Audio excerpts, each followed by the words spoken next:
are back, man. Oh, feeling good this weekend. Oh my goodness. It seems to be a little rainy outside. It might be the way that whole weekend, but we're not gonna let it deter us from Beetlejuice. Beetlejuice. Shh. That's it. That's right. Don't say it again. Don't say it again. He'll come. I'm so excited. I've got it all planned out. I'm watching Beetlejuice tonight, and then I'm going to watch Beetlejuice tomorrow. Oh, shit, I said it 3 times. Uh-oh, look out. I'm going to go see it tomorrow, so I'm excited about that. It's going to be a good weekend. It's off to a good start, so we'll be going to talk about that. And, man, a lot of good stuff going on this week that I'm excited to talk about, and I can't wait to dive into it. That's right, man. I mean, so much happening in Hollywood, and you guys know we have you covered, man. Oh, man. So, I mean, Disney, they always love their live action remakes. So, we're going to be giving you our top 5 predictions for the next remakes they're going to be doing. Yes. So, I'm betting after the success of Snow White and, of course, the other one, Mufasa, the Lion King prequel, we're going to be seeing more and more Disney live No action doubt. remakes. So it's going to be very interesting. So we're going to give you our top 5 predictions, but that is later on in the show. Now let's get a little crazy. Hello, everyone. So you want to start a podcast but have no idea where to start? Well, Crazy Ant Media is here to help you. We want to assist you finding your VFE. What's VFE, you ask? Well, that is your voice, your format, and your equipment. These are the 3 biggest essentials you need to start your podcast.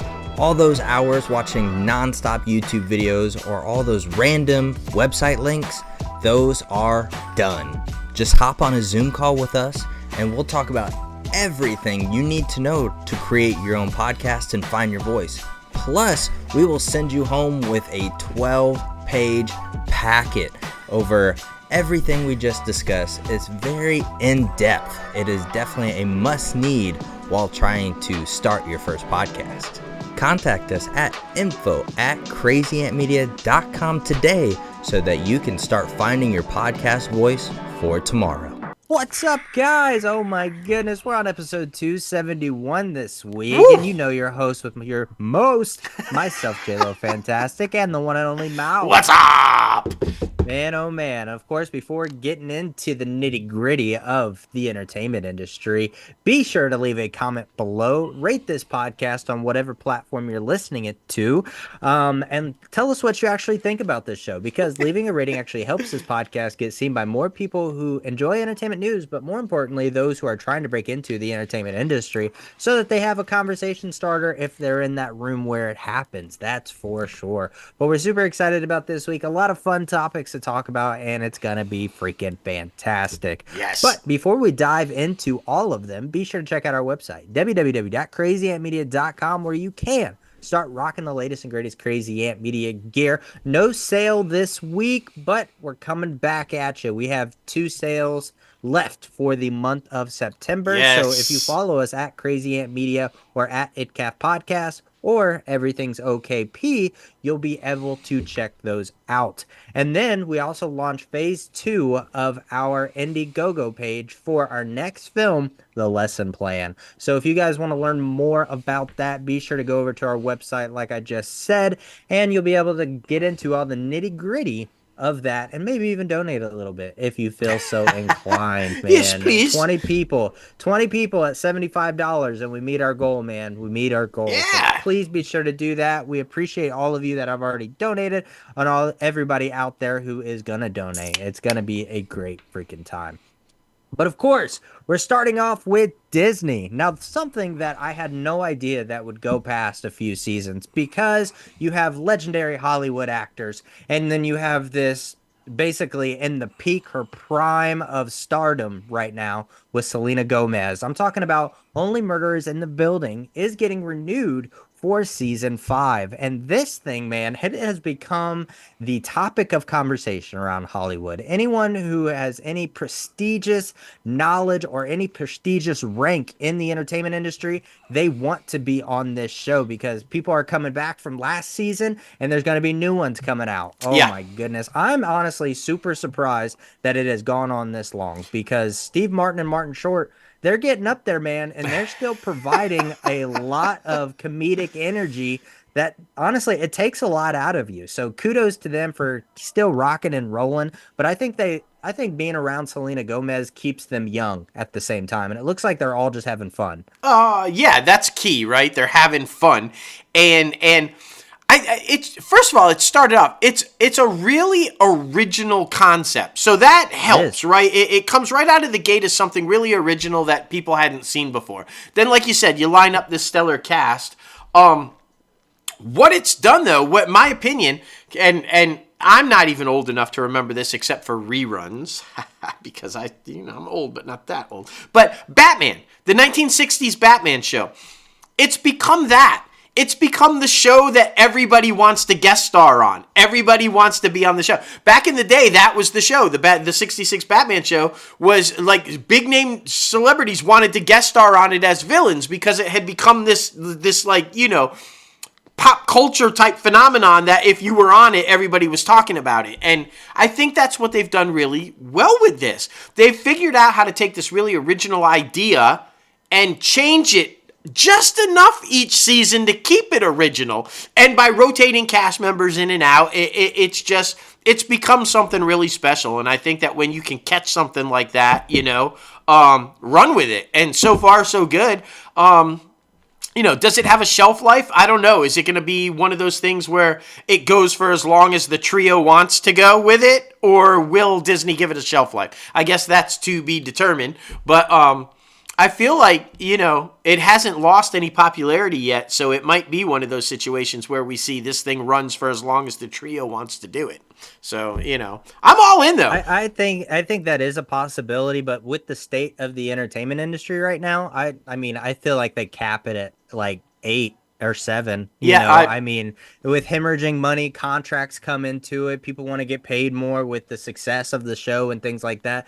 I don't see it going past that, but I mean, like a Supernatural situation where you have Jared and Jensen who, they keep doing the show as long as they want to do that. I don't think that exists in today's time. I feel with the financial struggles that the entertainment industry is facing, I mean, none of the companies really are at the peak of their stock exchange, that's for sure. No, so it's one of those things where I don't see them, continuing moving forward with something like that. Yeah, I think the only way that would be a possibility is if we do indeed start to say, first of all, we don't know how well or how poorly this new Max, Disney Plus, Hulu thing is going. We don't know yet. When we finally get some revenue numbers from that could potentially say, is this doable to carry on for an extended period of time or is it not, right? Because that's a good point that you bring up, but I feel like inevitably, we talk about this like every week, it seems like.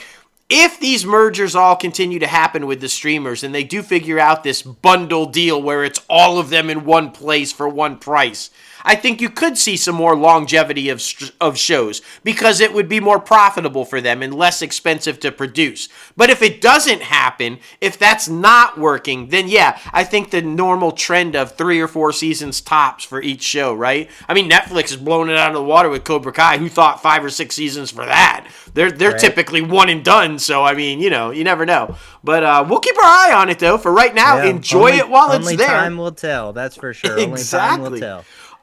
This next one, I'm blown away by. First of all, if you guys follow the show, Dancing with the Stars, right? Over the years, it's been hammered that it's not really stars.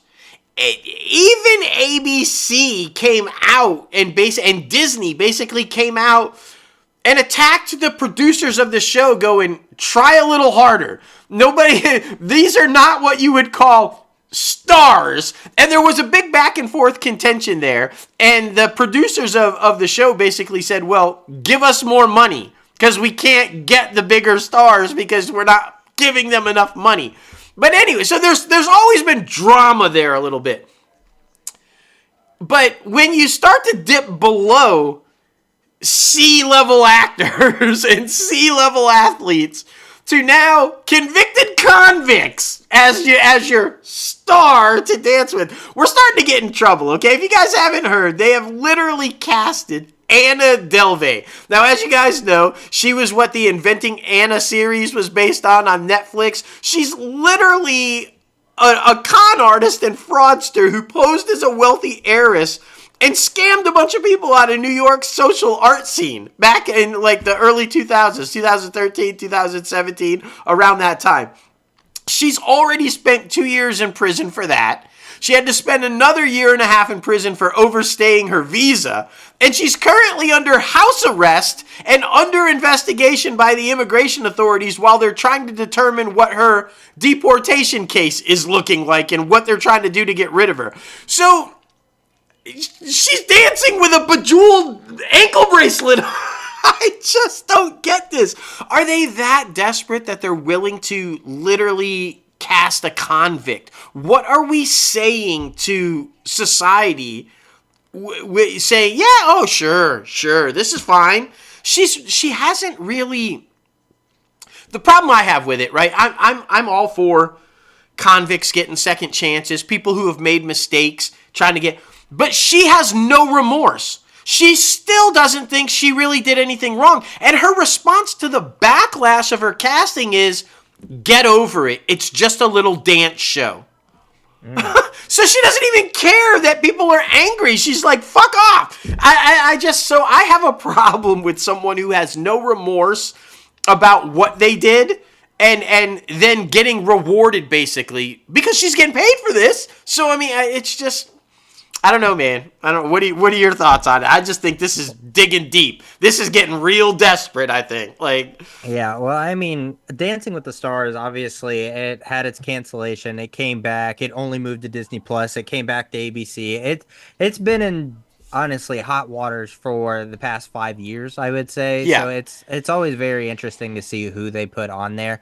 Because, like, you get a lot of, like, retired sports players and, you know, different people. We even had Sean Spicer, who was Trump's first press secretary.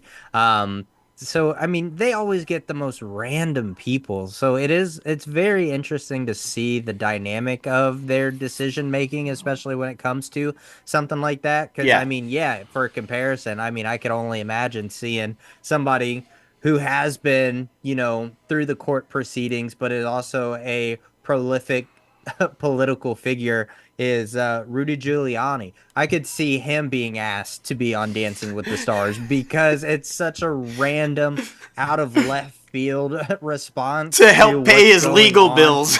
Yeah, like I don't know, man. I almost wonder if like they pick these type of people so that there is press like this so that people will tune in. Well, I mean, because, you know, media is one of the biggest drivers that you always hear in the entertainment industry. No story is a bad story because you're getting that press. So, I mean, I feel like that's kind of their thought process on picking these contestants to do these things. And these people that agree to do the show, especially over the last 4 or 5 years, you know, they're basically people who are either attempting a revival of their career or a redemption of their character, right? Yeah. Because, I mean, she isn't the first shady person they've had on the show that's been trying to redeem their character, right? So I feel like that's what it's been the last 5 or 6 years or so is like, okay, I'm trying to revive my career. I was real big. Then I've been off the face of the planet for a little bit. Now I'm trying to make a comeback. Or... yeah, I'm a piece of shit that's trying to, like, get back into the limelight and show people I'm still a good person kind of a thing. And like, I don't know, man. I do remember early on when this thing first launched, though, after the first couple seasons, around season 3, 4, whatever, there were pretty significant names that were wanting to do the show, and they wouldn't cast them. Like, Lou Ferrigno, for example, was, like, campaigning to be on the show, and they wouldn't bring him on the show. I'm like... what the fuck? That would be one of your biggest stars, and you're saying no. And there were several more like that, like significantly named people that people actually knew who they were, and they wouldn't put them on the show. I'm just like, I don't know. It's just another reality mess that I think should be gone already. Yeah, because I mean, I was very like, this type of television isn't really liked anymore. So, I mean, yeah, to continue it going, I feel like is kind of weird. And I'm doing our little research on the IMDb Pro Bible, and I'm going to be looking at, who was in the first season. So, I want to see who they started off with and where they are now, because, yeah, I feel like it's completely different. First season. Evander Holyfield, Rachel Hunter, Alec Malzo, Kelly Morocco, Joey McIntyre, John O'Hurley, Jonathan Roberts, Trista Sutter, and a couple of other big name people. Like, all of those people. And compared to where they're at now, convicted felons dancing with ankle monitors, Yeah, that's yeah. wild. Well, and remember the first season, there was that big controversy. John O'Malley and her what's her name from General Hospital, the one that they just killed off on General Hospital. She won. And Yeah. John O'Malley was the fan favorite, though, and everybody thought that it was kind of rigged. And they actually brought him back to compete again because of the contra. The fans were like ballistic about, no, he should have won. We voted for him. He was the winner. You guys fixed this. It was rigged. And so they had to bring him back to let him compete again because of, yeah, it's always been embroiled in this controversy type stuff, which is very Kelly Monaco. That's from General Hospital, which was very interesting. And then, like I said, but you're right. They had Emmett Smith season 2, and like that was huge. Emmett was huge at that point. He was still massive name. It's always been, and what you said, Kristen Sutter. So they've been doing this since season 1. They're still doing it. The loser of the winner of The Bachelor and Bachelorette are always a contestant on it. So she's, by the way, that name, if it sounds familiar, she's the only one that's still married. The only one out of the entire run of The Bachelor and Bachelorette. Kristen is the only one that is still married. And she was the first Bachelorette. That was the first season of The Bachelor and the Bachelorette. That was the first season. They're the only ones. Like everybody else, just. Yeah. It's interesting. I mean, this is just the first one that's made public. Like a public thing. So it's going to be interesting to see when the other people get announced and our reactions to that. So we'll see if they're big enough controversies. We'll be sure to tell you about it. But the Dancing with the Stars, man. Yeah, I don't know. Yeah. It's time to move on. Agreed. But I mean, speaking of moving on, we're moving on to Warner Brothers Discovery, and we're going to be talking about Beetlejuice because it made $13 million so far at the Thursday night previews. Now it's estimated between 100 and 110 million for its opening weekend. I mean, that's pretty freaking awesome compared to, what's been going out right now, and especially for September. Because if it hits that's the September record, right? Right. That's what we were talking about. So, I mean, I think it has the potential to do it, but I think it's just getting that younger audience. I think it'll have the people who originally loved the classic film, but as far as getting the younger audience to go, I think it has the momentum to do it because, I mean, like I said, it's a cult classic, and it's going to be really interesting to see how it all goes down. I'm super excited to see it. It's less than 2 hours, like an hour 47, or an hour 44 or something like that. So, yeah, I mean, anything under 2 hours is kind of scary for me sometimes because you don't know if things are going to be rushed or, you feel like there's plot holes, things somewhere. But, I mean, I have faith in Tim Burton, so I think it's going to be good. Oh, without doubt. And listen, I honestly think that the younger audience is locked in because of Jenna Ortega.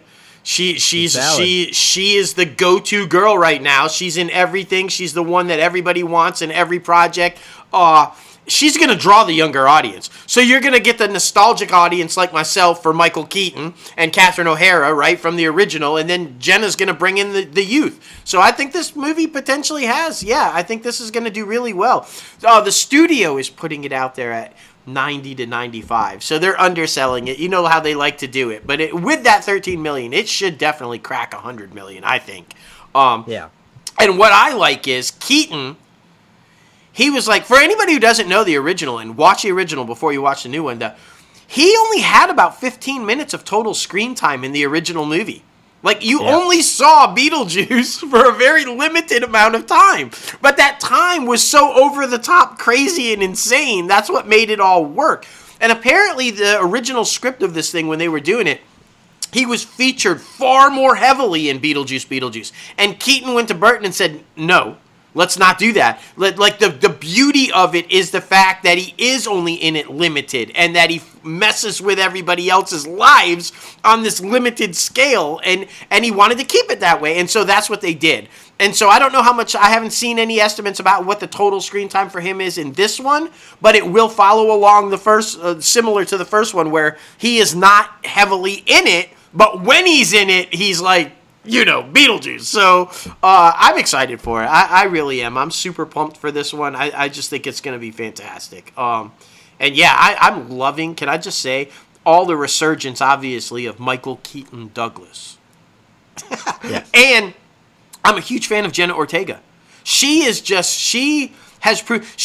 taken risks, and she is taking roles that will not, typecast her or stereotype her. She is out there. She is taking every type of role, from comedy to drama to suspense to good girl, bad girl, everything in between, and she's proving range for such a young actress. Even Keaton said he was like blown away by her preparation and her performance and how she delivers on set. And like, when you can get a legend like Keaton talking about this young woman in her 20s blowing him away, like, that says a lot about what the career she's got. So it's pretty awesome. She's the future of Hollywood, that's for sure. Oh, no doubt. And guys, we have some news. Matt Reeves has confirmed that the script for Batman 2 is finally nearly finished. Almost done. They're just putting the final little touches on it. Because remember, this has been back and forth forever about, is he writing it? Is he not writing it? Is it good? Is it not? Well, apparently he has been writing it, and it's almost done. Not only that, but he also confirmed that production will begin early next year. So it's good to go. Yeah. And then, of course, the next questions was, because of the success of the first one, and now the launch of Penguin and the anticipation for Penguin, who was going to be the bad guy. He did say that Penguin will be in Batman 2. He did not confirm whether Penguin would be the main villain, but he absolutely confirmed we will see Penguin in Batman 2, which says to me his storyline in the series is, he's not caught and or killed, so he must be continuing on in the movie. But what he did say, though, and I think the questions started coming up about this because of the success of Batman Caped Crusader on Amazon, right? He said no fantastical villains will ever appear in his Batman series of films. And he said because his goal was always to keep it as grounded in reality as he could. Now, as you guys know, you know there was a lot of, the dead guy ghost villain in Batman Caped Crusader that, it was popular, and he is popular in the comic books too. But Matt Reeves is like, no. We're not going there. We're keeping this bad boy grounded in reality. So there you go, guys. If anybody was wondering if this thing was ever going to happen, apparently it is. It's going to go in production soon. We're going to get Penguin, and it's going to stay grounded in reality. Everything you need to know about Batman 2. I love it. I mean, it's very exciting because the first one was very good. And I mean, yeah, we really didn't know how to, approach Robert Pattinson's Batman. But we found that he is great as the Caped Crusader. Yeah. So, I mean, that's really cool to see. I'm excited to see the growth of the character, to see where he is now. And if there's like a little time jump. So I just feel like, there's a lot of possibilities that Matt Reeves can go with Batman. And I feel like there's a lot of development that he can do more in the second one with Bruce Wayne that really wasn't touched on in the first one, because it focused heavily on Batman in the first one, but not really that much on Bruce Wayne. So I just feel like that would be very cool to see, but I'm pumped, and I like keeping it grounded too, because sometimes, things can get a little out of touch when it comes to the fantasy, the magic, the space, Kryptonian gods side of things when it comes to the DC universe. But yeah, I'm very excited. I think it's going to be very good. Something else that I'm very curious about, because I don't know a lot about it, and apparently this thing's going to be layered with Easter eggs, says James Gunn. Yes. The DC universe is officially kicking off on December 5th with Creature Commandos. I know nothing about this team, but apparently, like I said, I saw some stuff on the internet that said there's going to be a lot of Easter eggs, especially about the upcoming Superman. We did see that Superman's going to get a trailer on Super Bowl night, so that's very exciting. But for you, you are the comic book god. So tell us a little bit more about this group of villains. This is basically Amanda Waller's follow-up group to the Suicide Squad. So villains, Task Force X, right? Suicide Squad. This is Task Force M, which is monsters. So you've got Frankenstein, and you've got all of these are they're not necessarily human. They're humans that transform into monsters. And there's one robot, like G.I. Robot. So none of them are actually really human. So that's what it is, and they're called Creature Commandos, but it's Task Force M, and which stands for monsters. And it's basically, like I said, Amanda Waller's follow-up to the Suicide Squad team. And their question is, it's along the same as Suicide Squad. Are they good or are they bad? And it's a little bit of both, right? But they do work more hand in hand with the heroes than they do villains. So they are, for me, I've always thought of them more as more good than bad. But they, they're monsters, and they've got some shady stuff, and so you can't always say they're always on the right side of it. But yeah, so I'm excited. You've got most of the voice cast coming back. Viola Davis is back as Amanda Waller. It's huge name stars that are voicing these characters. And then if we do, for whatever reason, see them in live action, it will be those actors, which would be exciting. And so, because we didn't mention that it is an animated project. It is an animated project, and so to clear up any confusion, because everybody's like, wait, what do you mean the official launch? This show, this animated series, is the first official project within the new DC universe. This kicks it off. This is the start of it.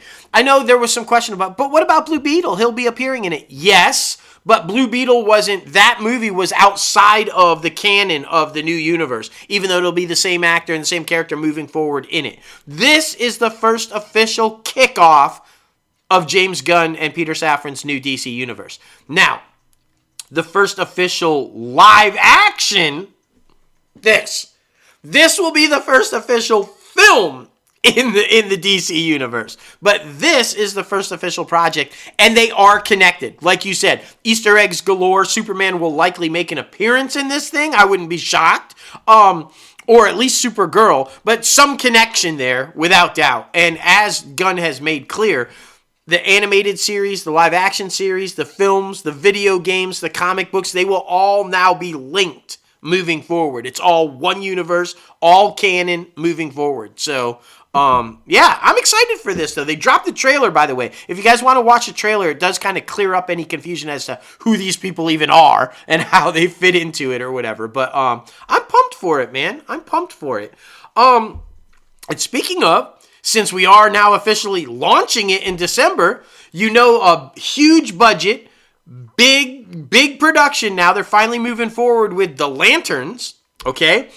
And so we're getting a little more about this. We know it's going to be on Max. We know it's going to be a series.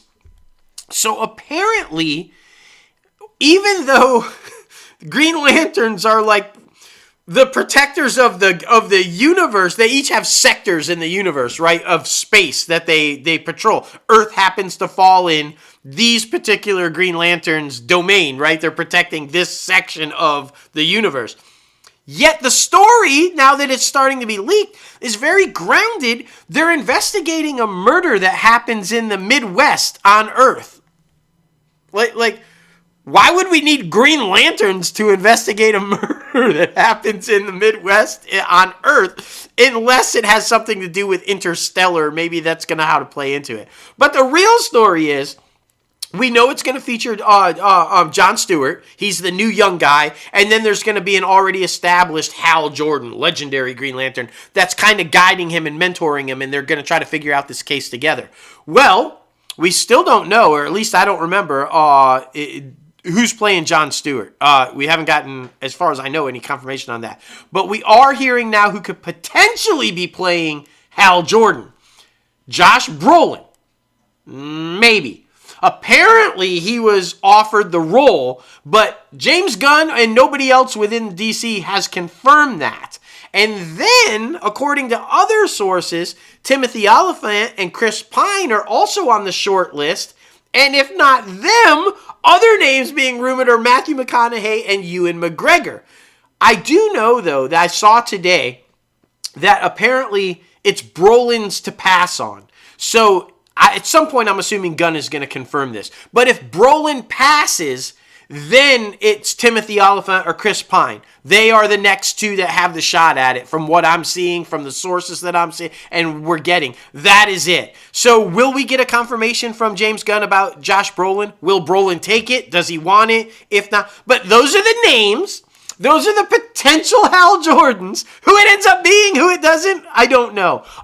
My personal opinion is I think Chris Pine would be really good, and I'd also be okay with Timothy Olyphant. I like both of them, and I think they both would be. I think Brolin's just a little, I know they're going with an older version of Hal, but in my opinion, he's just a little too old for Green Lantern. Unless they're having him right on the cusp of becoming Parallax, I don't want to see him that old just quite yet. So that's just my opinion on it. I think that I'd rather see Timothy or Chris. Matthew McConaughey and Ewan McGregor, I love both of them. Phenomenal actor. Neither one of them is Hal Jordan. I can't see Matthew McConaughey. All right. I didn't charge it. I don't know what's going on. It doesn't work on yellow. I can't see him. It's Green Lantern. I just can't pull it off. Give it to Chris Pine or Timothy Olyphant. I'd be fine.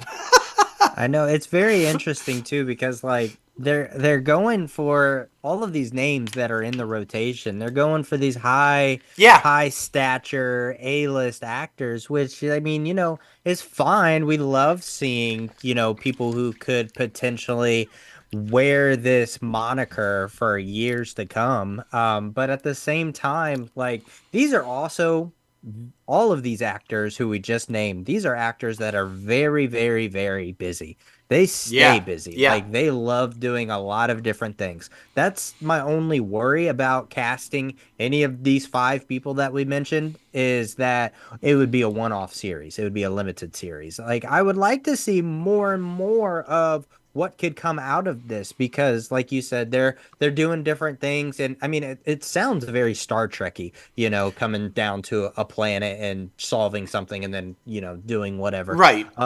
So I just feel like, with the big name actors that you have listed right here, I just don't see it going further than 1 or 2 seasons, which would suck in my opinion because it's a big commitment to take on a television show. And for this specific thing, I mean, as something that you're trying to establish in the DCU as, one of your first live action shows, I just feel like, you gotta have a little bit more range to explore the characters because that's what we had wrong in the past with the Snyderverse. There wasn't enough backstory. Right. I felt like it was way too rushed. There was too much happening. So I just feel like with this specific thing, you just want to take your time. So that's just my opinion. I feel like, you got to find somebody who's willing to put in the time and the effort and who loves the character. Because I also feel like in the last couple years, not all of them, but a lot of new actors that have come into the MCU or the DCU, they don't realize how big of a commitment it is and aren't really, willing to stay on for as long as possibly needed. So I don't know. It's a very interesting thing that I hope somebody is willing to put the time and effort into. Well, so my thoughts on that, now that you brought that up, there's a couple of different ways that they can do that. If this is indeed like mentor Hal Jordan, mentoring the new Jon Stewart to take over as Earth's Green Lantern, right? And keep in mind, are we still going to see Guy Gardner, Nathan Fillion's Guy Gardner, because he's also an Earth Green Lantern? Will we see him play into it? But if it is a mentor thing, then maybe you move on. Maybe he's only in season 1, and then it's Jon Stewart, and we're following Jon Stewart's story in season 2, season 3, moving on, etc. So that's one way. The other way is the name of the series is The Lanterns, so we are going to clearly see the Green Lantern Corps.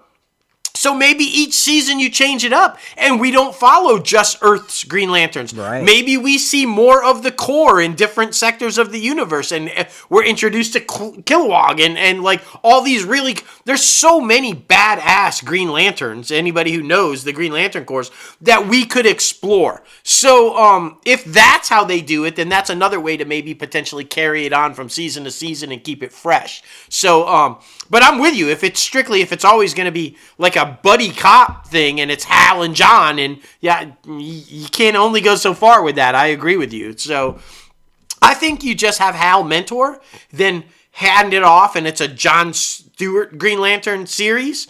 And then maybe you have other Green Lantern Corps members in and out, and then Hal could come back. Like, we all know he becomes Parallax. We all know he becomes Spectre. He goes on to all these different things. So, just potential down the line, he comes back. Yeah, I mean, so, yeah. But, yeah, I'm right there with you. I just think, it's interesting. It's, I'm excited for it, but I'm also curious to see how they're going to do it.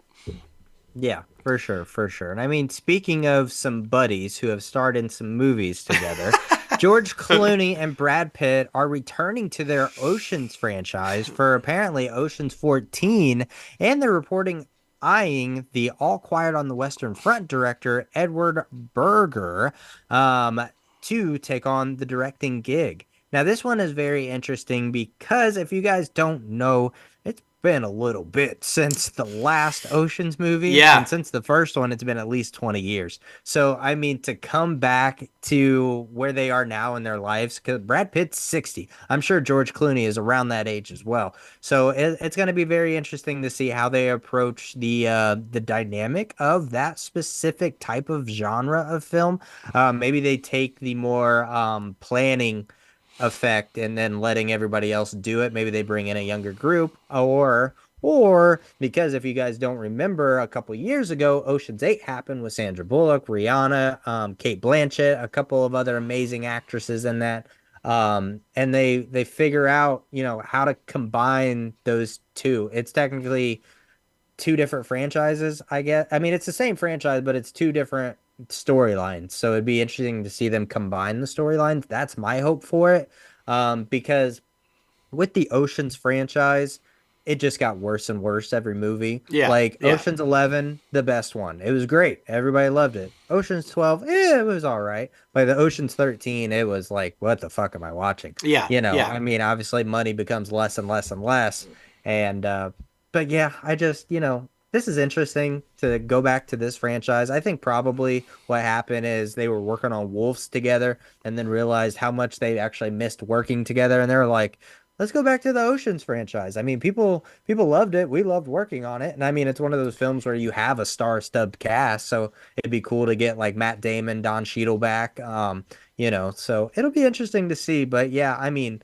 it's one of those where I'm iffy. Like, do we need this? Do we need to go back to this franchise? I liked them, but do we need it? Yeah, and so, because you brought up Wolves, at that, when they were doing the press for that and everything, this isn't my question that I'm immediately wondering is this thing going straight to Max? Is this thing going to go straight to a streamer? Because maybe.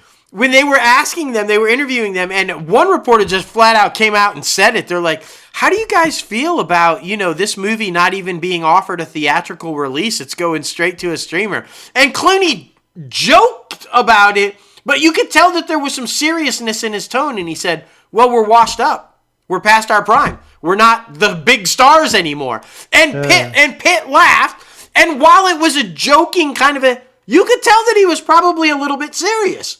It's true. Everybody knows that when you get to a certain level, you only stay at the top for so long, and then you have to settle in knowing I can't be that box office draw anymore. I've got to settle into now I'm doing some supporting roles, or I'm a guest actor now, or you got to ride that back down to keep your career going, and I think you got to get into that mindset, which I think these two guys are now clearly aware of, that they're not the guys they were just a few years ago. So my question would be, one, like you said, do people want this?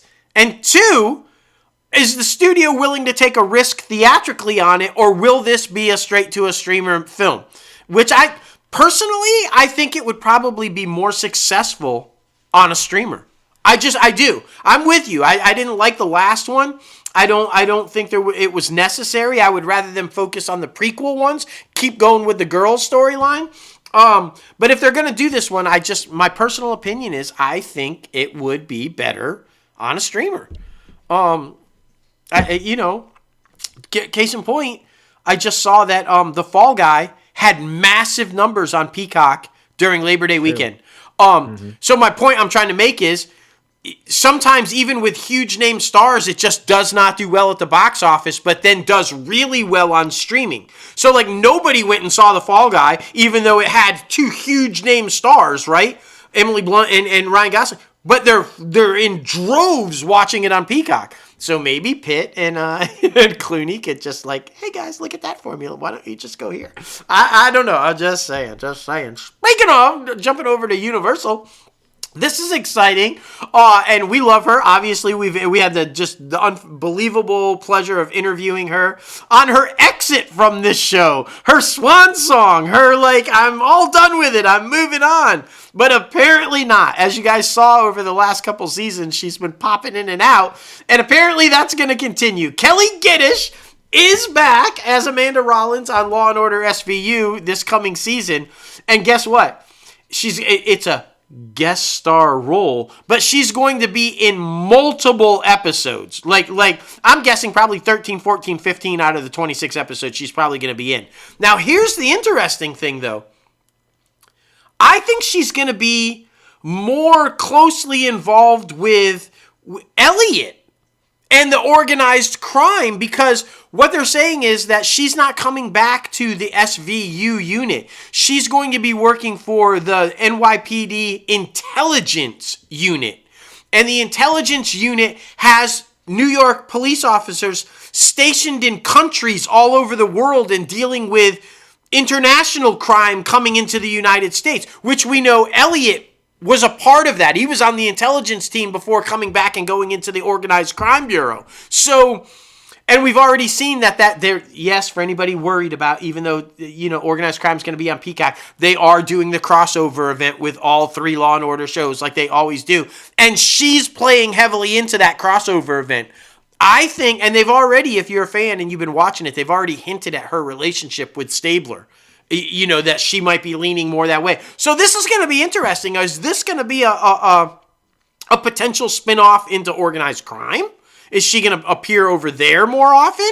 And just keep popping in on SVU or, whatever. I will say this, though, and we do know Mariska Hargitay is SVU. And she was pissed when they let Kelly Giddish go. That she was not happy, and she made it clear to Dick Wolf, I'm unhappy. She needs to be back. And she fought for her to come back and got her back. So this is clearly because of that effort. So, how much she'll continue to be a part of it, we don't know. But I'm excited for it. I always thought. And for anybody worrying about whether her and Carisi are going to be in trouble because she's traveling a lot internationally with the... No. According to producers and Dick Wolf himself, their marriage is just fine. They're still happy and everything's going to be great. So don't freak out that Amanda and Carisi are going to be in trouble. They're not. Just chill out. Enjoy that she's back. That's all I'm saying. That's funny. Yeah, I mean, it's probably way more freeing for her as, just a working actress now to just pop up in this guest starring role to where she is able to pop up anywhere and everywhere across the Dick Wolf universe as far as Law and Order. So yeah, I think this is awesome. I love seeing, beloved characters come back. And I mean, she had so many great storylines for her characters. So I think the sky is the limit to however much, honestly, I think the ball is in her court, however much she wants to, do and come back and stuff. I think she's got a lot of advantage right now. No, and I'm glad you said that, because you remember one of the things that she talked about with us during our interview with her is that being a mom. And you remember, when we were interviewing her, she had just gotten back from dropping her kids off at school. Yeah. And so the idea that she can just be a guest star and make appearances on her time frame when she can and can't do it, I'm assuming as being a mom and a wife and living the home life, that's the best of both worlds, right? You get to still be a part of this beautiful universe, but then, like you said, do it on your own time frame and say, hey, I'm not available here, so write me in on this episode or that episode, but I can't do this or I can't. Instead of having to make that commitment, because anybody who knows, when you're on a hit series and it's a full season, 26, 28 episodes, that is you're not home much. so this idea of her being able to do that, I'm so glad you brought that up, because yeah, that just was one of the things that stuck out with me the most when we interviewed her, is her commitment to being a wife and mother. So yeah, I'm so happy for her though. This is good. It's good for the fans. It's good for the show. It's good for her. It's good all the way around. Completely agree, man. Completely agree. Well, Peacock, it is involved in the streaming wars, obviously, so they're trying to compete. Netflix right now is the biggest when it comes to streaming live entertainment, specifically comedy entertainment. We had Chris Rock stream a live comedy show, and then we just recently had Joe Rogan stream his live comedy show as well. Both went over very phenomenal, and Peacock wants to compete. They see that space and they want to get in on that action. Actually, the day of this episode dropped, it's going live on Peacock, so be sure to look it up after you finish listening to this episode. But Peacock is going to be dropping their first ever live comedy special with Colin Jost and Michael Che, the head writers from SNL. Now, it seems like this format is going to very much be like a Kill Tony format, if you guys know what that is, where they bring in a whole bunch of celebrity guests and other comedians, big names, little names, all the people in between, to just have a night of fun. I'm betting people will go up, do bits, and then there will be a nice back and forth. I'm sure, with Michael Che and Colin Jost being straight off of the Weekend Update desk, they're going to be talking all about, different things that are happening in the world and just joking back and forth. I mean, the Kill Tony is one of the biggest podcasts in the world right now, especially when it comes to live comedy. So it's going to be very interesting to see how this competes, because, like I said, Peacock, I feel like, is Dick Wolf universe, it is WWE, and it is SNL. That is what Peacock is. I mean, that is the main driving force that I feel like a lot of people go to. And Hallmark. Now, obviously, and Hallmark. And now, obviously, that football is back. People are being able to watch football on Peacock. But yeah, I just feel like this is going to be a very interesting thing. This could either go really good or really bad. If it goes really good, we're going to be seeing a lot more things like this, I feel like, on all streaming platforms where they try to broadcast live events. But hopefully it does, because I like these guys. I just finished Colin Jost's book, really genuine human being, and I've always been a fan of Michael Che stand-up, separate from SNL. Yeah. So I'm hoping for the best. There's going to be big names, like I said. So I think it's going to turn out good. I'm hoping the best for it. So, quick question while I'm giving my thoughts on it, if you want to check the Bible. Is it a Lorne Michaels production? Is he behind it? Will he be? Because my thought process is you're right. There are people that tune into SNL just to watch Weekend Update and these two guys, right? That's just fact. On a night when it's maybe not anybody's favorite guest host, they're tuning in to watch these guys. And their Weekend Update segment is one of the most watched things on YouTube's channel and SNL's channel. So, my personal opinion, one of my favorites is when they do the annual, when they write each other's jokes and they don't see them before they have to read them. I think they could do an entire series on that every week, writing each other's jokes without the other one knowing what they're about to say, I think it would be phenomenal. I don't know if they could do that because obviously I think SNL and Lorne Michaels owns the rights to that, so they kind of a thing. But my point being is they have great chemistry together. People love them. And I think that if they're going to do this type of a show where they do host other people coming in and out of it, I think it's going to be huge. I think people will trust in this. I think people will tune into this. But you, in my opinion, you need to keep them. What works for them on Weekend Update is what will make this series work, this comedy special work. So don't try to, cuff them or not let them be who they are, because then you'll kill it. Just let them be who they are and go for it. And I think this thing could be potentially huge for Peacock. Yeah, I completely agree. And Lorne Michaels is not an executive producer or producer on it, but SNL is scattered all across the board, obviously Colin and Michael. But the director of it is actually a director of Saturday Night Live. Interesting. As well. So you have Rachel Edwards from Wildin' Out, Jeff Gosner from Stay Alive, Emily Hasten from Cut, Ricky Hughes from Dave Chappelle, Sticks and Stones, and then, like I said, Colin and Michael. So all of those different things, Cut is actually a YouTube section, a YouTube channel that collaborates with different comedy skits and things like that. So it'll be interesting though if we will see skits in this thing. Yeah. Because it is very formatted, like I said, like Kill Tony, to where like it is just everybody kind of talking and roasting each other and that type of thing. So yeah, I'm interested more than anything to see the format, because I do think it'll be successful. Well, and to be fair, Lorne Michaels in the past has always been friendly to people who in tribute to SNL, do things like to promote. So even though he's not directly involved, I don't think he would totally hate if they were to do some sort of a knockoff of what they do on SNL. I think he'd probably take that in good stride. So, speaking of former SNL alum and now current Tonight Show host, the biggie has finally fallen. He's the last to do so, by the way, but the Tonight Show is now dropping down to 4 nights a week, Monday through Thursday, with live shows, and Friday will be repeats. Now, this should come as no surprise because Jimmy Kimmel's already done it, Stephen Colbert's already done it, The Daily Show's. This is literally the last of the late night shows to do it. And oddly enough, NBC is the one that was suffering the most in the ratings and generating the less revenue. You thought they would have been the first to do it, not the last. Right. But it is a cost-cutting effort. All of these networks are realizing that people are watching less and less linear television. They are not tuning in at the numbers that they used to.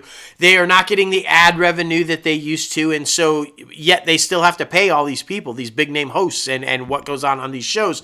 And this is clearly an attempt to cut that down a little bit. Okay, well, Friday we'll run repeats. We'll only have to... And if you really think about it, with the salaries that these guys generate and the amount of money that goes into these productions, one night is only one night, but it is a significant amount of money saved, especially on The Tonight Show. The production on The Tonight Show is massively expensive. So this just seems like a no-brainer, and I'm just going to say it. I feel like eventually we're going to see the end of the late night shows anyway, which will be an end of an era, and if you can even just fathom not having an 11:30 show, weeknights, like, just the whole Steve Parr and then Johnny Carson and like all these, like, to not have it be on the air after all these decades would be just, but I think that's where we're headed. I just legitimately think, how do they survive? I don't think they survive. I give it 10 to 15 years, but I mean, yeah, if that, to be honest. But I mean, with YouTube and podcasting, that's basically the same thing. I mean, you can literally put on the show on YouTube and like podcast it out. Like it's the same damn thing. Well, and so, that might be the transition. Yeah. Maybe these guys all transition to doing like live podcasts on YouTube. That might be, because look, you already saw Corden walk away. Kimmel has hinted over and over that he's not staying too much longer, right? Like so, and I feel like Stephen Colbert's getting a little iffy too, right? Like he's Yeah. kind of hinted here or there too. So I mean, they don't want to stay around for I mean, it's not the same as when it was Johnny Carson, when you could sit behind the desk and have this massive success for 35 years. It's just not like that anymore. So yeah. Well, I mean, technology, man, and I mean, it's crazy because, yeah, I mean, there's probably a crew of 15, 20 people that you can cut down to 3 to 5 people for a YouTube show. Yeah. You know, with one set, it doesn't have to be anything crazy. Yep. And I mean, if you still wanted to have singing or comedy segments or whatever, you could still set up like a little host studio where you could talk to people on the couch and you have a desk or you have your own chair or whatever the fuck. And then you have another little set. Well, right look, next Howard to Stern it Howard Stern has been having people perform, right? Like Yeah. musicians perform. He does it where he's behind his little board. They do the little interview segment, It's and then the they perform. same thing. Yeah, Yeah. same thing. Yep. So, Totally it'll agree. be interesting, man. It'll be interesting. Well, this one's more you than me because I know you're a big fan, but I'm curious to see how they would spin this off. What characters do you feel like have the best shot at being spun off? And we're talking about Amazon Prime's MGM Studios Reacher. A spinoff is in development. So I've got some info on this for anybody who's interested, because I feel like a lot of people were probably like, "What do you mean? How do you spin off Reacher? Reacher is Reacher." So it's going to be around Neagley. So for anybody who doesn't know, and I always forget the actress's name that plays her, Maria Stern. Okay, so Frances Neagley is the only other character that has been in every season of Reacher. She's she used to be in his unit, and they're like tight, they're best friends. She's his go-to. If he gets in trouble, that's the one who comes and gets him out. The one that is there. Apparently, the spinoff is going to be focused on her. So we're apparently going to see what she's doing when she's not helping Reacher. Which is interesting, because if you're a fan of the show and you've been watching, they've been sporadically sprinkling little bits of her storyline and what she has been up to when she's not with Reacher, and things that she's been getting into. So we've already got little taste of that. I think that's just, they're going to expand on that world, and they're going to kind of go with it. So I'm excited for it. I think her character is interesting. She's always been a fave of mine. I'm glad every time she pops up in the Reacher itself. So and then of course, obviously, there's potential for Reacher to pop up in hers, and then other people from the unit, because as we know, especially from this past season, most of the unit is still alive. So you could see potential other unit people coming in. But what I really like about Reacher is that, other than Neagley, it's a new cast every season. So Neagley is the only person that carries over and makes appearances in the new seasons along with Reacher. So if they keep that formula and we keep seeing all new casts with Neagley every season, I think there's huge potential there. I'm super excited about this one. Yeah, it's going to be very interesting because it is a big one for Amazon Prime. I know it's one of the ones they promote the most. Yep. So, yeah, it'll be interesting to see how that rubs off on this new spinoff. So it's very cool, man. It's very cool. Without that. Well, we're heading over to Netflix because everybody knows that they just partnered with the WWE for a deal for Monday Night Raw. And, you know, they're going to let them do their own thing. It's going to be crazy. I'm sure, you know, it's going to be rated MA for mature audiences, but, you know, kids are still going to watch that shit. They released a trailer for a 6-part documentary series, I believe, about Mr. McMahon. Now, I know when you hear that name, you cringe a little bit because of all of the recent lawsuits that have come out in the past, I would say 3 years, 4 years. Yes. And then, you know, with him being a hardcore supporter of some political candidates, that is very polarizing. I know that could be a little strenuous as well. But I'm excited about this one because I'm a WWE fan. I don't watch it regularly, but I can keep up with storylines on TikTok. Gotta love that. But it's one of those things where the World Wrestling Federation, the WWF, that started well before my time, maybe even before yours, probably around your time, by his daddy-o.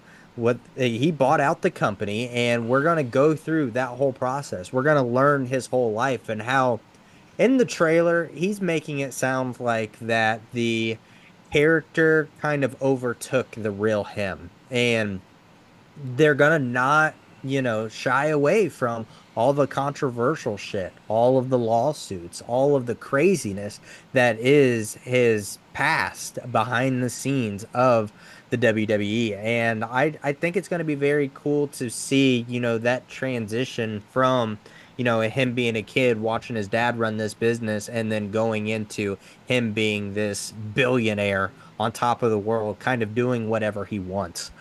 So it's going to be very interesting to see that transition. I'm excited they're not shying away from it, but I think what they're going to end up doing is have the first couple episodes be more factual based, learn who he is as a person, and then they're going to get into all the shit so that you know who he is and so you can get a better idea of who he is and Well, blah blah blah. So I feel like they're going to be a little bit more on, the lenient side than the hardcore aggressive side, but I'm still excited to watch it. so I think that this series is going to do what we have tend to do now as a society, where we build people up and then tear them down.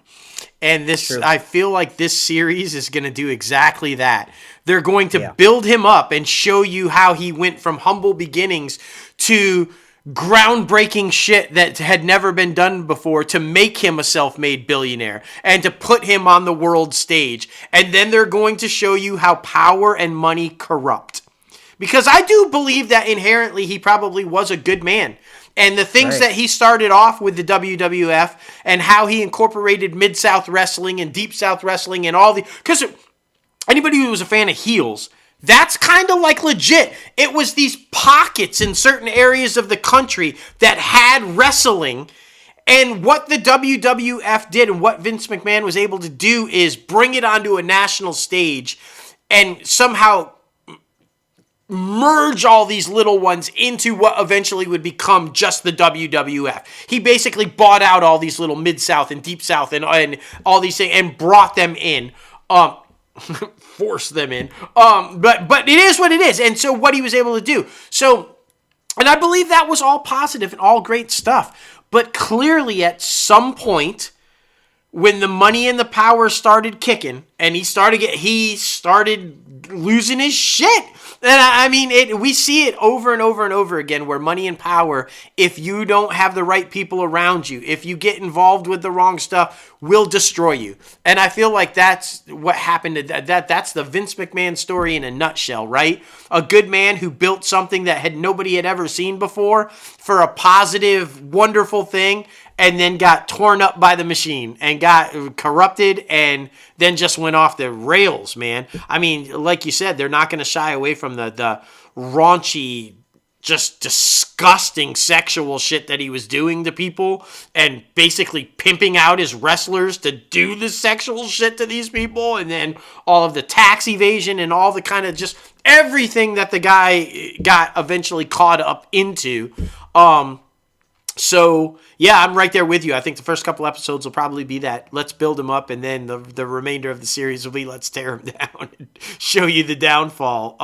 But the trailer looks crazy intense. It looks like it's going to be amazing. And I like that because it's evident in the trailer that they are going to tear him down and that they're not going to shy away from all the... But he agreed to be a part of it. They're interviewing him in the trailer. So this is a guy who's like, yeah, I probably did all this shit and I don't give a fuck what you think about me. He even at one point slaps the papers out of the interviewer's hands. He's like, McMahon is McMahon. And he's like, yeah, I'll be a part of it. And if people don't like me, I don't give a shit. So Kuda, I will say that. I have respect for him for being able to sit there and take it, knowing what it was going to be an attack job at some point, but he agreed to do it anyway. So you got to respect him for that, at least, you know?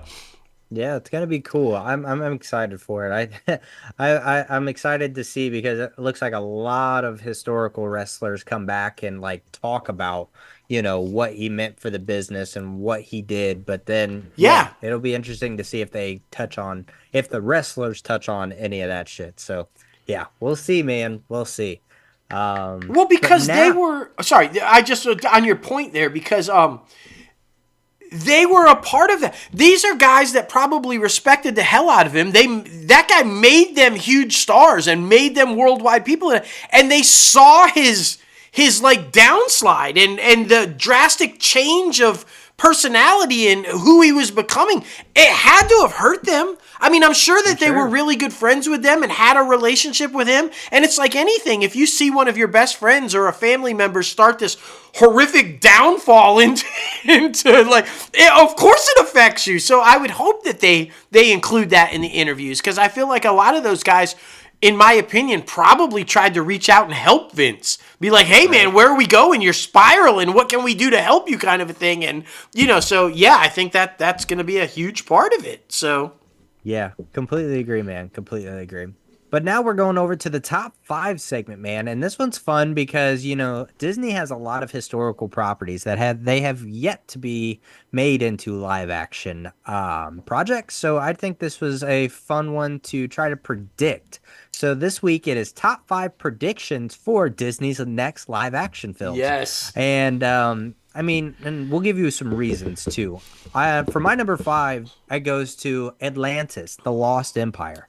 Now, this one is very, Aquaman meets Pirates of the Caribbean and space, like, because they go underwater, they go in space, it's pirates, it's looking for treasure. That's just a whole bunch of CGI.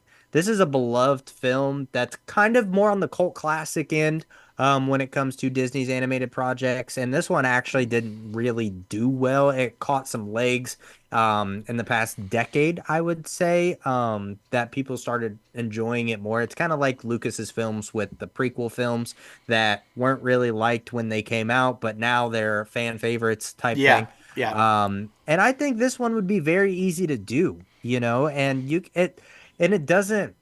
I think what would be special about this film is that it doesn't fit that Disney niche, kind of like the Pirates of the Caribbean films. They don't fit that Disney niche, but they're also still family friendly, if that makes sense. So it's a little bit more edgy, but it's still family friendly, and you can go and take everybody to go see it. I think that's why it would be really good. And like I said, with technology that you have now, Atlantis, The Lost Empire would be a great one to do as a live action. My number 5, Atlantis. Yeah, without doubt.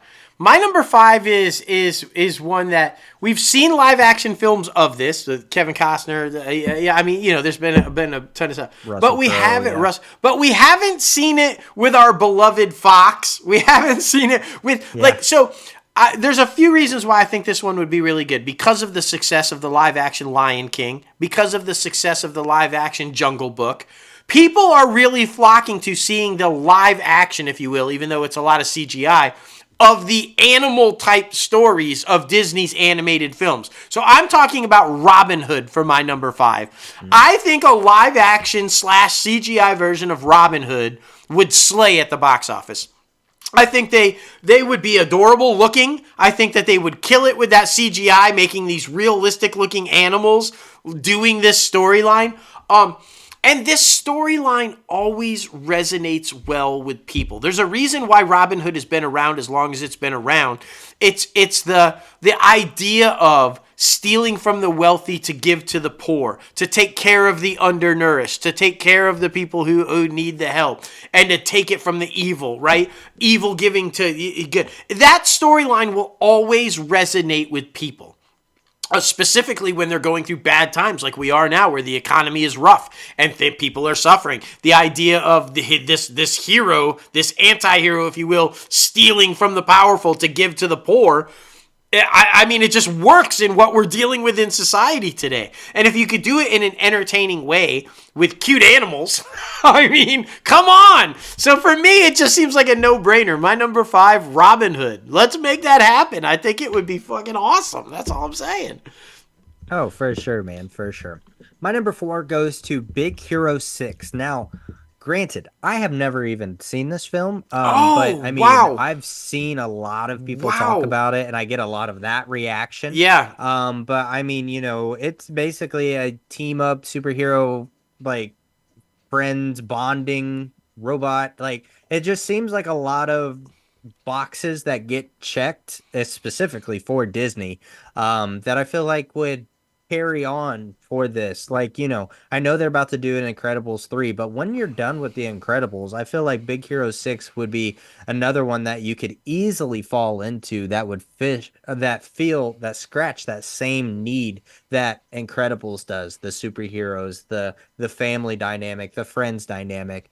So yeah, I put that on there just from word of mouth, hearing about people talk about it. But yeah, my number 4, Big Hero 6. Well, it would be really interesting to see this in a live action version because, fuck yeah, epic. The animated film was just phenomenal. I loved every second of it. And I'm going to clue you in on a little secret just in case you didn't know this. This is canon, my friend, in the MCU. This is a Marvel property, and Feige has confirmed that Big Hero 6 is canon in the MCU. So a live-action version of this in the MCU would be badass. Like, I don't know. I think there were a lot of people out there who went and saw this movie that had no idea it was a Marvel property until they saw the cameo of Stan Lee. And they did a brilliant cameo of Stan Lee. It was a framed photo of him. Yeah, and so that's how they got him in there. It was, if I'm not mistaken, before he died, but it was still like that was the cameo, was like a framed picture of Stan. So for anybody who doesn't know, yeah, it's a Marvel property. So it only makes sense, man. I think I'm with you. I think there's huge potential for a series of movies based on this one, especially live action, and especially if you incorporate it into the MCU's universe when they finally finish all that up. I think, yeah, huge potential. My number 4, this one has long been rumored, but for some reason has not gotten the green light yet, and I think that they should. Tower of Terror.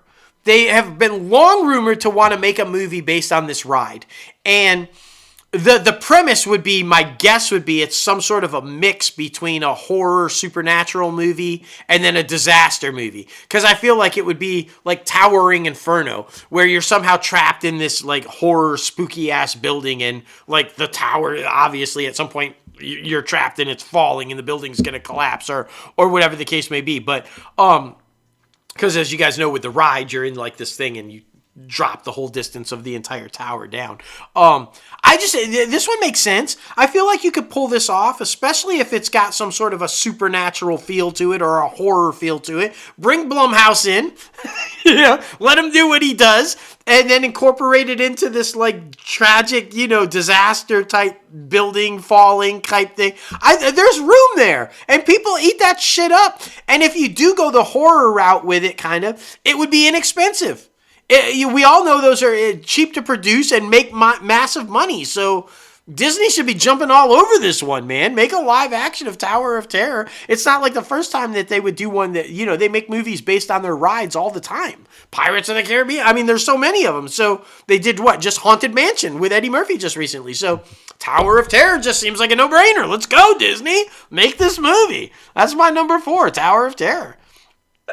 Haunted Mansion was a while ago, but they did a remake of the Eddie Murphy one. Yeah. So, but even still, a live action of a famous ride, right? So, and Tower of Terror. I mean, come on, people love that shit. So, exactly. Well, number 3 for both of us, and I'm honestly not surprised we haven't heard anything about this one because it's such a huge rite of passage as a child, as a human being, and nature. Man, we're talking about Bambi. Yeah, Bambi, I feel like would be super freaking easy. I mean, it's basically doing the same thing as the Lion King. But yeah, I think this one would go over really well. You would get all ages, all across the board for Bambi. Yeah, I just think that would be a perfect. I mean, why wouldn't that be a live action film? Right? I gotta tell you, I'm honestly shocked that after the success of the first Lion King, this wasn't immediately greenlit.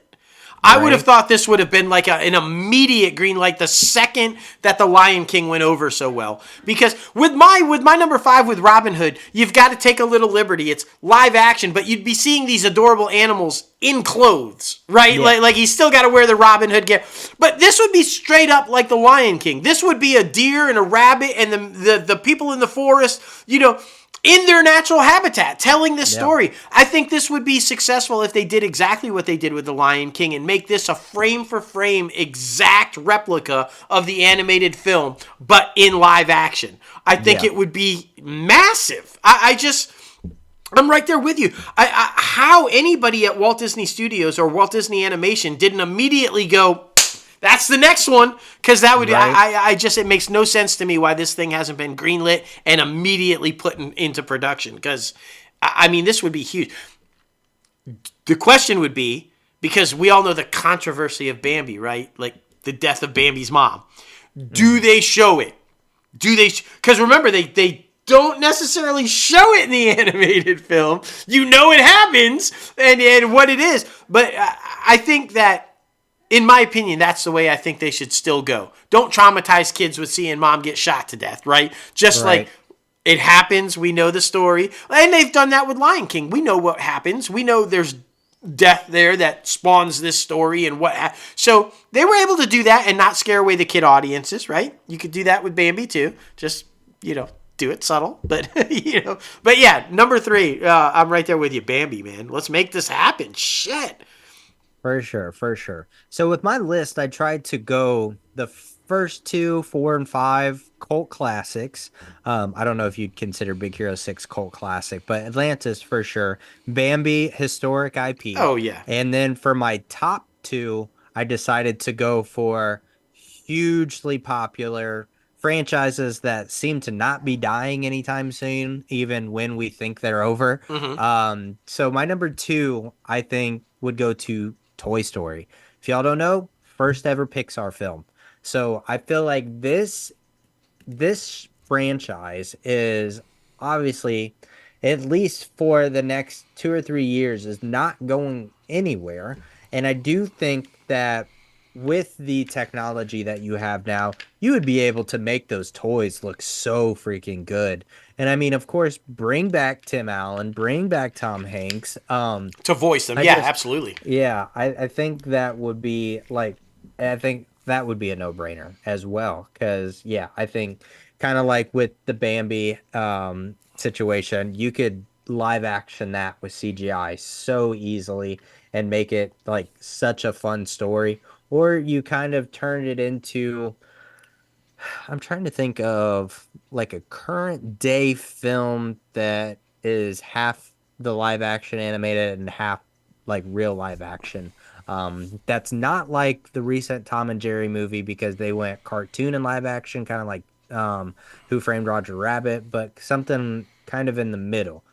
So that would be very interesting to see and probably break into something completely new that the industry would lean more into as well, where it's the CGI live action, but then you have the real live action. So that would be an interesting dynamic to see the technology with cameras and computer animation to see how that works. But Well, yeah, number 2 for me, Toy Story. I'm right there with you on the fact that with the toys, we've seen it just in commercials. When you see the Dr. Pepper commercial with the Marvel action figures, with Wolverine and Spider-Man, swinging through the store trying to get to a bottle of Dr. Pepper, or forgive me if it's not Dr. Pepper, it's Coke, but one of those, it looks amazing. It's little toys like come to life swinging through. I mean, so we've already seen it in commercials. So you throw the money of Disney's powerhouse behind it to elevate that. I mean, I just think, yeah, that, in my opinion, the success or failure of that movie obviously comes down to the child actor that you cast.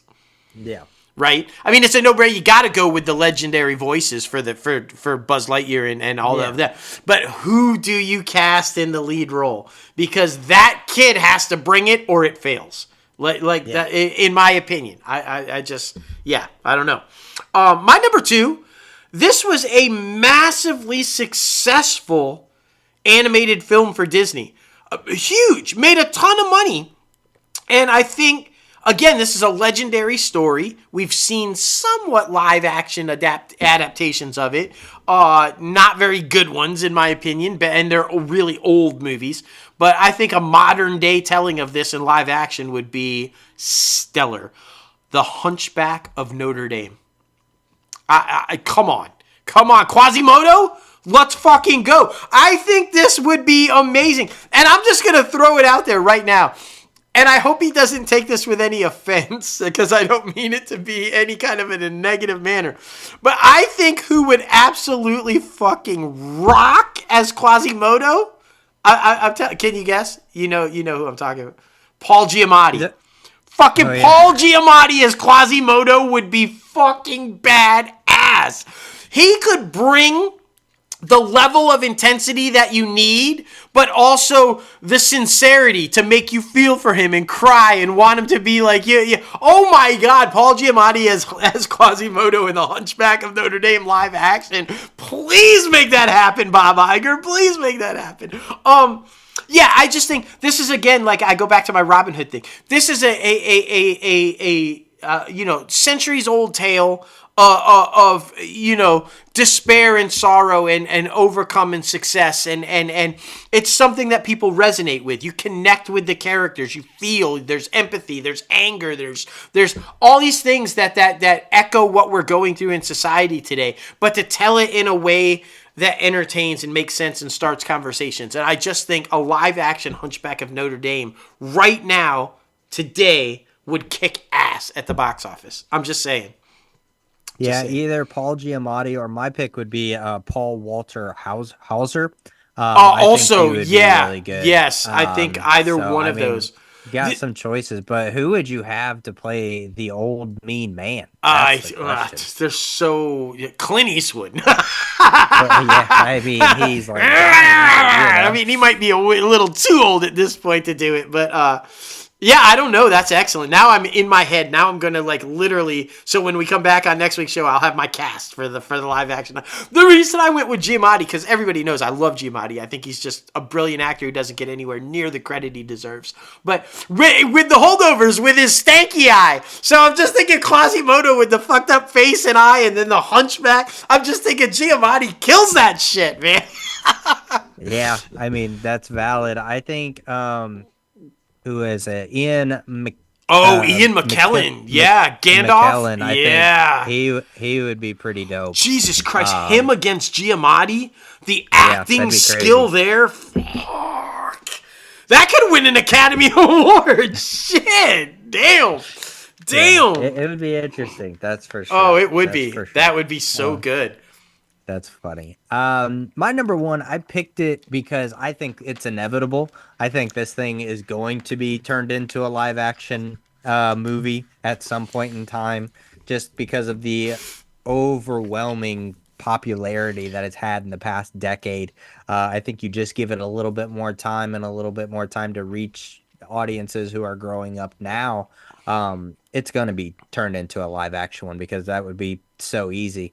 And I'm talking about Frozen. I think Frozen would be super easy to turn into a live action film, because like I said before, with some of the other picks, I mean, the CGI that you have now and you bring back, you could even have the voice actresses playing themselves. Like, because you can de-age them. De-age them, dye old girl's hair to where it's blonde, and Christian Bale can dye her hair red. Sure. I think it would be super cool. But yeah, I think that's a given. That's the one that I'm most positive at some point is going to be turned into a live action film. Without doubt. Number one for me, Frozen. Oh yeah, and Jonathan Groff pulling off the live action version. Yeah. I mean, come on, man. I think that would be huge. And I'm right there with you. I think it's inevitable. At some point, that is going to happen. They've already doing stage shows and stuff like that, so at some point. My number one, again, this one has long been rumored, and there's a very significant name behind some of those rumors that has hinted in the past of wanting to be involved in this, and at one point probably could have played her.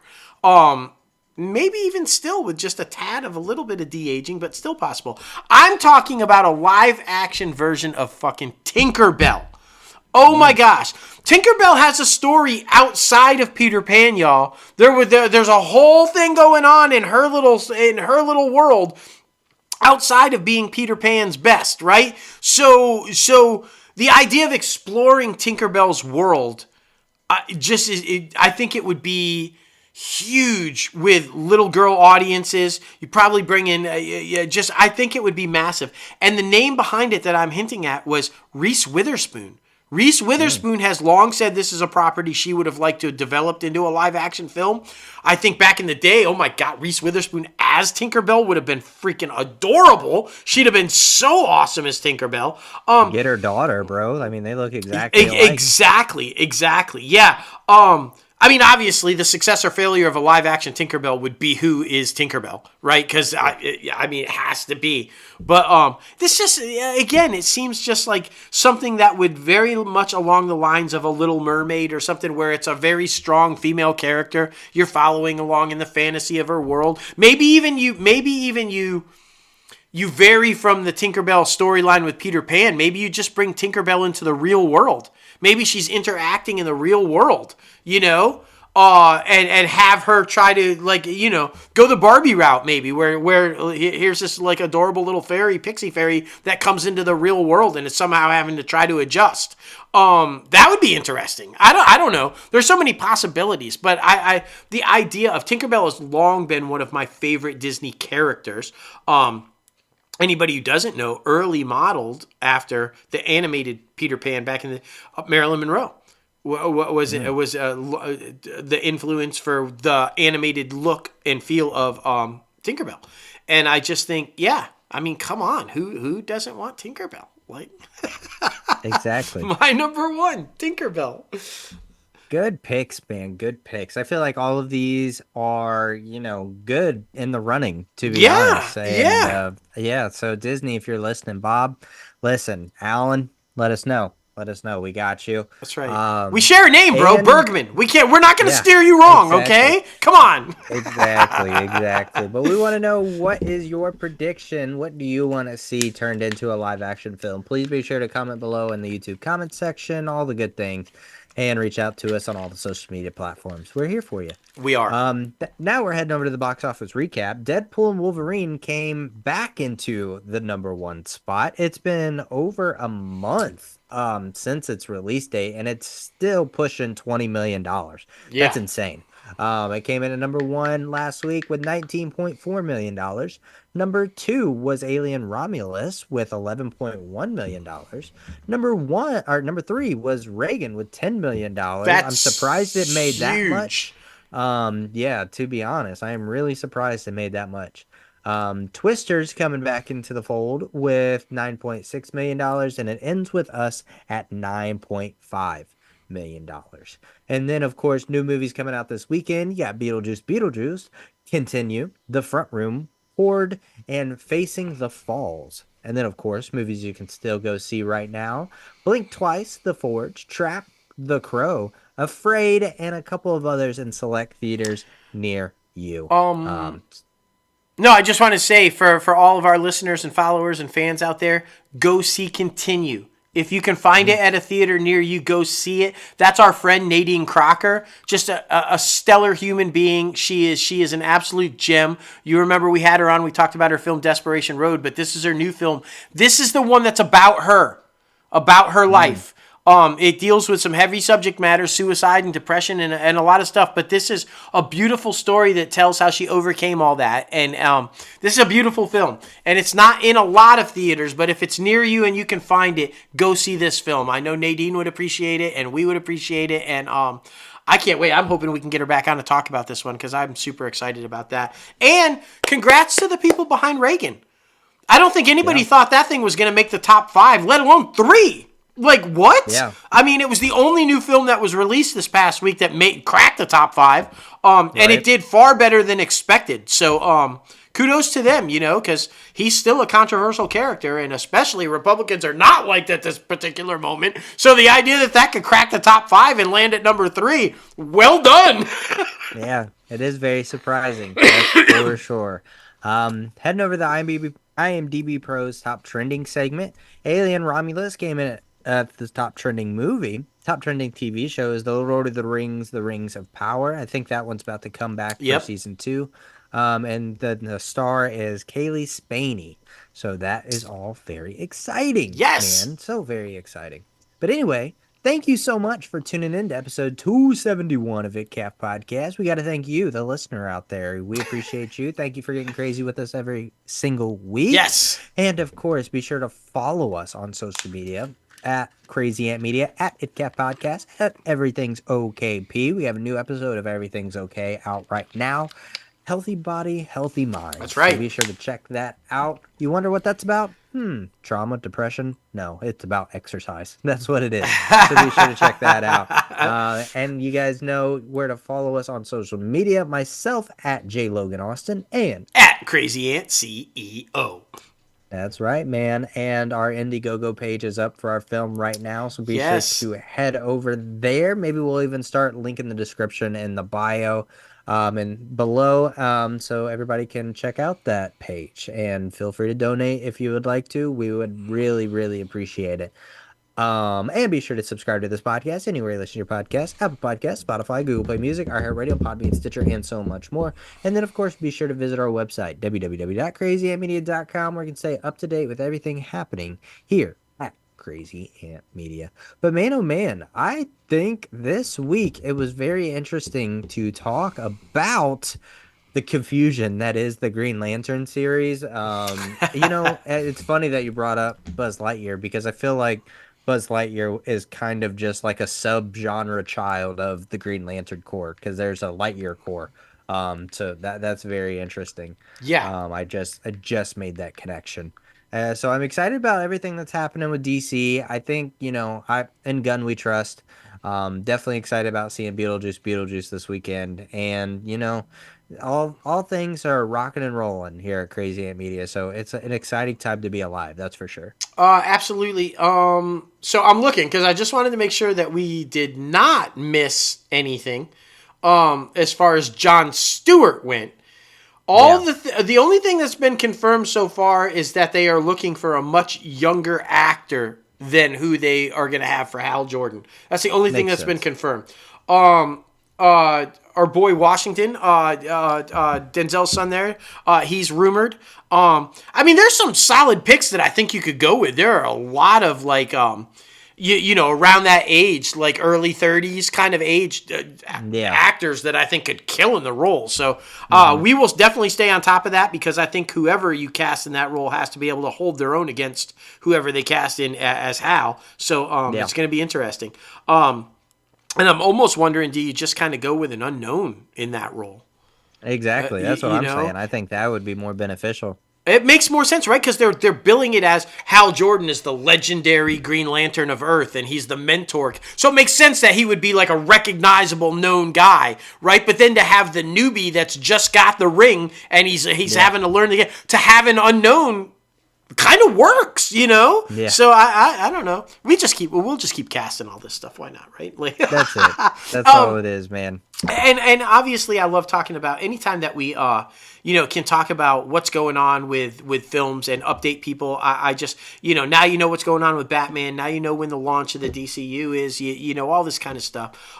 Which I'm always excited about. And any nostalgia. I loved talking about Beetlejuice and can't wait for that. Super excited about that. It's always fun, man. It's fun to dive into that stuff. And 2 honorable mentions. If you didn't see, they dropped the trailer for Landman, the new Taylor Sheridan series on Paramount Plus with Billy Bob Thornton and Demi Moore. Woo! That looked intense. And today, I just saw, literally a couple hours ago, the first trailer for Blumberg's Wolfman. Looks scary as shit. So I'm sure we'll be talking about that soon on one of the shows coming up. Check that trailer out. 2 honorable mentions there that I was like, whoa, kind of cool. For sure. And another honorable mention, Macaulay Culkin is hitting the road this holiday season with special screenings of Home Alone. Oh! Hopefully somewhere near me. Yeah. Because I would love that. That would be freaking awesome. No, that would be epic. Man, oh man. Every single week, we love bringing you the industry news, and we love the one, the only, Oprah!